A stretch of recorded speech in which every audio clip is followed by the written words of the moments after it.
Hey guys, welcome back to another video from Hoops Empire. In today's video, we're going to be discussing the ending to the Boston Celtics 2022-23 season, and what this means going forward for the organization, the coaching staff, and the Celtics core. Where do I even start? Coming off a finals loss, every quote was largely the same. We're hungry to get back to the finals. We're looking to make a statement, etc., etc. Make the finals they did not, but make a statement they did. Making their first round series harder than they needed to, they still got it done versus the Hawks. Moving on to the Sixers, the Celtics trailed twice in that series, 1-0 and 3-2. Showing the resilience they have shown in years prior, they were able to overcome both of those deficits, and went on to make their fifth Eastern Conference Finals in the last 7 years. Many, including myself, penciled the Celtics in for back-to-back finals trips when we knew they'd be facing an 8 seed on the penultimate stage. A competitive series is what I expected, but in the end, the talent level I thought would be the difference. The Heat play harder than the Celtics, but at a certain point, effort and determination are typically not enough to overcome the mountains difference in talent disparity. But wrong I was, and likely wrong we all were. And don't get me wrong, the Heat turned it up. They played some great basketball. Shot lights out, defended well, pressured Boston's star duo in a way few other teams can, and walked out of there getting their second finals berth in the last 4 seasons. But make no mistake, this is a series the Celtics lost.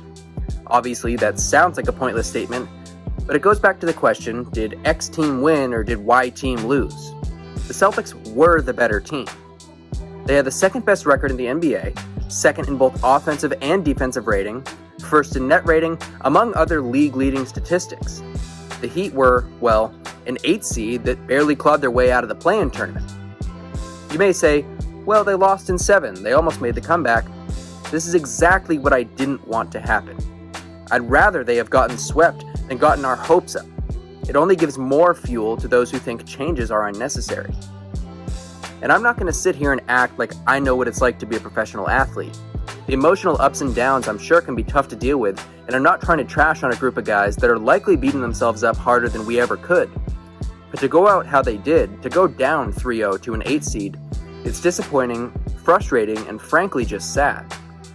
Simple fact of the matter is that I believe the Celtics lost because of their unwillingness to do what works, as well as some roster construction issues. And again, not to pile on, but I think a lot of this can be placed on Jaylen Brown, or at least how the Celtics use him. The Celtics this postseason had a plus 5.2 net rating swing with Tatum on the court as opposed to off, being a plus 4 with him on and a minus 1.2 with him off. Jaylen Brown, a negative 8.5 net rating swing. Barely positive with a plus 1.3 with him on and a staggering plus 9.8 with him off. Keep in mind, this is not some small sample. This is a 20-game playoff basketball sample. Hundreds of minutes, virtually a fourth of an entire regular season worth of basketball. Looking at the combinations of the Jays, it gets even more clear who struggled to create a semblance of a good team when on the court. Jason Tatum, without Jaylen Brown these playoffs, had a plus 7.3 net rating. Both of the Jays together had a plus 3.3 net rating, and Jaylen Brown, without Jason Tatum, a negative 7.7 net rating. That means there is virtually a plus 15 net rating swing having just Tatum to just Brown on the court in these playoffs. The numbers aren't all too different for the regular season either. This is all per PvP stats, highly recommend checking them out. Moving to more specifics, let's check cleaning the glass for some half-court offensive numbers. This postseason, the Celtics are 5 points per 100 possessions better offensively in the half-court, with Jason Tatum. For those who don't know, half-court offense is typically a pretty good indicator of how your offense truly is, because it excludes things like transition basketball. It only includes how you execute when the defense is matched up. Tatum's plus 5 is a pretty respectable number. It was good for second among the Celtics playoff rotation behind only Robert Williams, who played limited minutes. He was a plus 7 this regular season, and that was good for 95th percentile in the entire league. Jaylen Brown, on the other hand, had the Celtics nearly 11 points worse per 100 possessions in the half-court in his minutes, at negative 10.7. This regular season, he was 29th percentile in this stat, with Boston being 3.4 points per 100 worse in the half-court. Just extremely disturbing numbers from someone who was 4th in the NBA this year in shots attempted per game and top 12 in usage percentage. Of the 16 players this year whose usage was at 30% or higher this regular season, not only was Jalen dead last at 16th in half-court offensive efficiency, he was the only one that was negative, nearly 5 points per 100 worse than any of the other 15 players. This is not to say it's strictly on him, as lineups do obviously factor into statistics like on-off. However, there is a pretty glaring trend that has been true for a while now. Tatum has the ability to carry lineups, and Jaylen Brown does not. And that's fine. I've always vouched for Brown as more of a play finisher. That does not mean he has to be plastered to the corners and strictly used as an off-ball catch-and-shoot guy. But let someone else bring up the ball, get you the favorable matchups, and work from there. But unfortunately, that's not what's happening. And the Celtics are forcing him into that role of a primary ball handler at times. And the stats before showed he's failing pretty miserably. And as much as this sounds like it is, this is not a Jaylen Brown hate party. I'm simply pointing out the notion that there is no feasible reason the Celtics should be playing through Jaylen Brown at a higher rate than average. I don't know if it's a coaching thing or an egotistical thing, and not that I'm saying Jaylen Brown is some sort of egomaniac or anything, but everybody wants their touches, especially on the biggest playoff stages. But whatever it is, it's hard to wrap my head around. And this is not to absolve Tatum of any blame. He's had some rough patches this playoffs, and there's no two ways around that. But generally, looking at it from an objective standpoint, Tatum's a better ball handler, shot creator, passer. He draws more defensive attention and has better gravity, as well as just general playmaking prowess. And again, that's totally fine. Jaylen Brown does not have to be Jason Tatum. In fact, I don't think I even want him to be. What I want is for him to largely accept a role that's more suited to his playstyle. He will be going into his 8th season, and his ball handling and general basketball IQ is still a heavy question mark. Maybe at a certain point we just go more in a direction that works. This has kind of just been a thought dump, but it generally comes back to my point of the Celtics' unwillingness to do what works. In large, playing through Tatum works, but he will go through stretches of being used as more of an off-ball decoy. You don't use your back-to-back All-NBA first-team superstar as a decoy while you let worse ball handlers trying to gather some semblance of an offensive game plan. So, circling back to the point of this video, what's next for the Celtics? What changes do they need to make? It's obviously a loaded question as there are endless avenues the team could take, but let's break down a couple. Option number 1, and I'm not sure if it's a good or a bad thing that this is the most likely outcome, is keeping the team together. Obviously, this doesn't mean go into next season with 0 changes, but maybe things like they've already done, in adding amazing coaching staff pieces in Sam Cassell and Charles Lee. Maybe minor roster moves, such as using the mid-level exception, if they still have it, or making minor trades to alter the bench. This is probably the most likely scenario of the Celtics offseason, as we all know they have the talent to win a title. The players know that, the front office knows that, and the fans know that. Maybe they sign some ring-chasing guys to a veteran minimum. They have the addition of Gallinari now that he opted into his player option. They could potentially package a guy like Peyton Pritchard and some seconds for a bench player. And although he was just signed to an extension, formally taking that interim tag off, the easiest scapegoat for any disappointing team to be able to say they made change is to fire the coach. And frankly, I'm glad they didn't. Many people were calling for Joe to be fired, and I think that was unfair to a certain extent. Yes, he had his deficiencies, but he was thrust into a head coaching job of a title-hopeful team being stuck with Ime Udoka's coaching staff. Now that he's got his own staff, handpicked with the help of Brad Stevens, I think Joe will be just fine next year. It feels fairly obvious to say that he's not the main reason that they lost, especially in the fashion that they did, but from an organizational perspective, I guess firing coaches gives some hope to fans who believe that coaching is the difference between a title and getting embarrassed by an 8 seed in the conference finals. The next option, and one that many probably don't want to hear but potentially are more on board with as the season has progressed, is splitting up the core. Now, I wouldn't say I'm exactly for this option, but sometimes change in a major way can be what a team needs to get over that hump. And I completely understand that the core is still young, per se. Tatum's 25, Brown's 26, Robert Williams is 24, Smart hasn't cracked 30 yet, and they have some great pieces around them. However, at a certain point, they keep coming short. Sometimes, change can be a good thing. the only player that is likely to net a solid return, allowing them to keep contending status, would be that of Jaylen Brown, as I'm sure you got the hint of earlier in this video and from the thumbnail.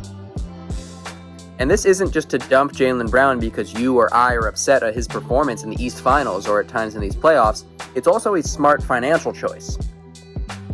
As I'm sure you all know to some extent, Jaylen Brown is in for a potentially huge payday.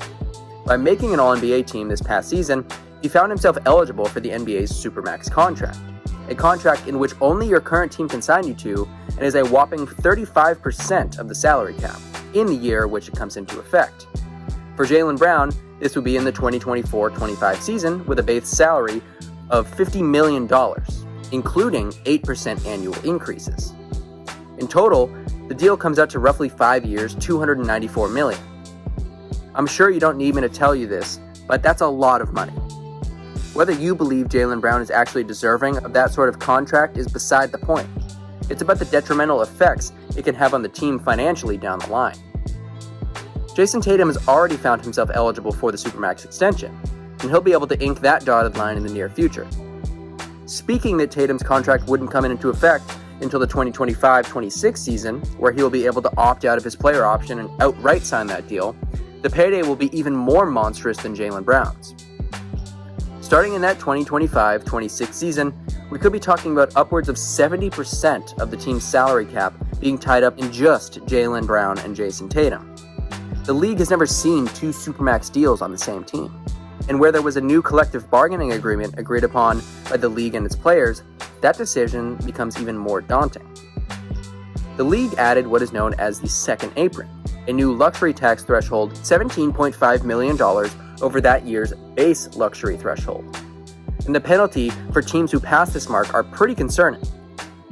If you manage to pass this cap mark, you will lose your mid-level exception, which is often the best way for contending taxpayers to add high-quality role players. You lose the ability to sign buyout players, you lose the ability to trade first-round picks farther in the future, and on top of all of that, there are more significant repeat offender taxes for being over the luxury tax in general.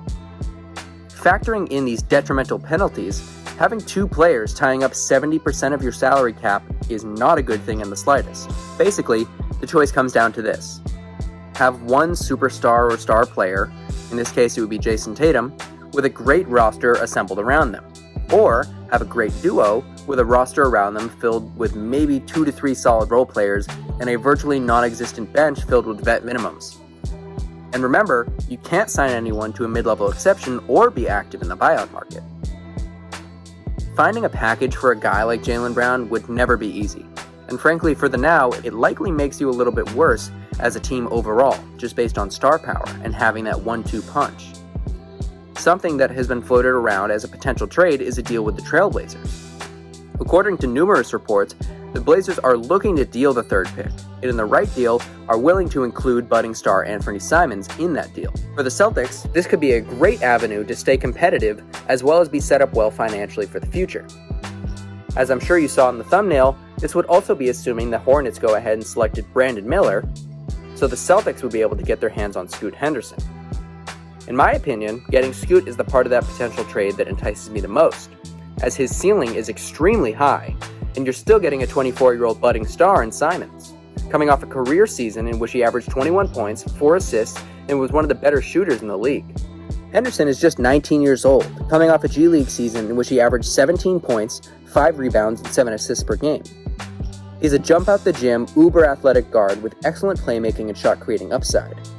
Based on his stature, I believe he'll be an immediate impact player, as he is extremely strong for his position, while also having great basketball IQ. I understand that these two guys put together is probably not as good as Jaylen Brown right now.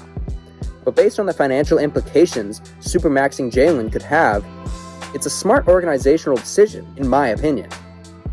It's not like I want to see Jaylen Brown out of Boston, as many people on Twitter and in sports media in general do. But the team is going to be faced with some hefty decisions down the line, and it might be better to bite the bullet now. And the third option isn't really much of a third option at all, as it's more of an option 2.5, expanding off of a Jaylen Brown trade. In the aforementioned deal, you would net 2 guards in the place of a forward. Speaking that the Celtics already have the best guard depth in the league, with Smart, White, and Brogdon, with a guy like Peyton Pritchard being DNP'd every game, this would obviously create a logjam at the guard position, with few forward options outside of Tatum. Based on numerous reports, the Celtics have been active in trade talks and are fielding many calls about their current guard depth. One name that is brought up a lot is reigning Sixth Man of the Year, Malcolm Brogdon. And honestly, it would make the most sense to deal him out of that big three at the point guard position. I love Brogdon and the value he brought to the team this year, but with his salary at just over $22 million, as well as his value currently as a player, I'm sure teams will be calling about him, and the Celtics should probably listen in hopes of a wing in return. Maybe they can put together a trade for Toronto's OG Anunoby. Financially, it would work, with him making just over $18 million next season. Logistically, it would work as well, as the Raptors have a hole at point guard with Fred VanVleet recently opting out of his player option and becoming an unrestricted free agent. Not to mention, don't forget Brogdon said it was down to the Raptors and the Celtics when he made his choice on where to be traded to. So I'm sure he's familiar with the organization and would potentially accept the trade from a personal perspective.